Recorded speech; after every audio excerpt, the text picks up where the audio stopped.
Bonjour, ici Thierry, agriculteur d'aujourd'hui. Alors aujourd'hui c'est pas commun, mais je me trouve dans un élevage de vaches laitières et je vais vous y montrer un peu ses spécificités.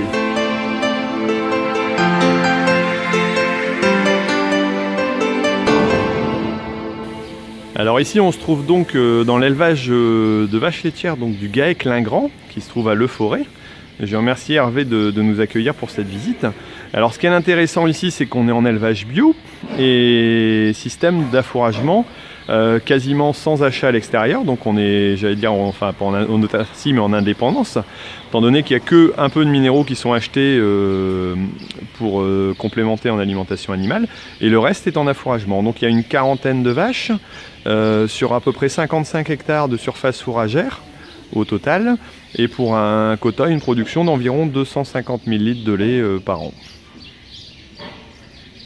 Alors au niveau des races, on est en croisée Primostein Montbéliard, et il y a aussi quelques Montbéliardes au niveau de l'élevage. Alors une des particularités de l'exploitation est de posséder donc un système de séchage en grange, donc du foin, qui utilise la température du soleil entre guillemets qui passe par les toitures, qui est envoyé par un système de ventilation donc sur deux grandes cellules de stockage de foin. Et donc le séchage se fait de façon tout à fait naturelle, si ce n'est la ventilation électrique.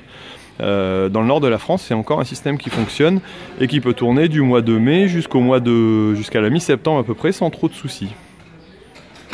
Alors les appareils de récolte ont été adaptés en fonction du système et donc comprennent une autochargeuse bien entendu. Il y a aussi une faucheuse, un endaineur et puis un faneur qui est déjà de belle dimension.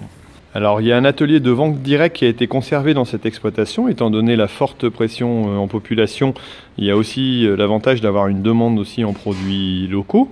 Et donc il y a une spécialisation en fraises et en asperges donc de saison et de qualité. Et puis la revente de quelques produits au niveau de l'exploitation qui permet de compléter la gamme.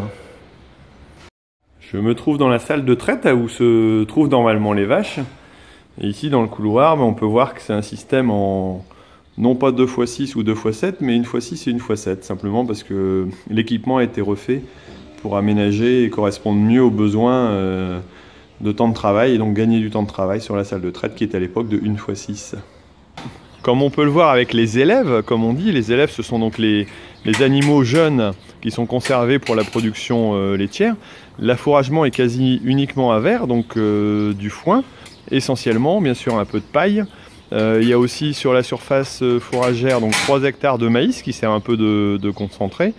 Il y a aussi 3 hectares de betteraves fourragères et ensuite le reste étant soit péripermanente soit prairie temporaire pour compléter et fournir l'ensemble de la ration. Alors une petite remarque au passage, c'est que le prix du lait donc en moyenne cette année, enfin plutôt l'année dernière, était donc de environ 450 € le litre, les millilitres pardon. Quand on parle de crise, on voit ici que c'est une forme de solution qui peut être intéressante pour certains cas. Bon bah écoutez, on arrive à la fin de cette vidéo, alors j'espère que vous l'avez trouvée aussi intéressante que la vache qui est derrière moi me trouve intéressant. Alors surtout si vous avez aimé, n'hésitez pas à mettre un j'aime, n'hésitez pas à partager à des gens qui ne connaissent pas le milieu agricole, c'est le but de cette vidéo. Et puis je vous dis à bientôt sur Agriculteur d'aujourd'hui. Allez, salut!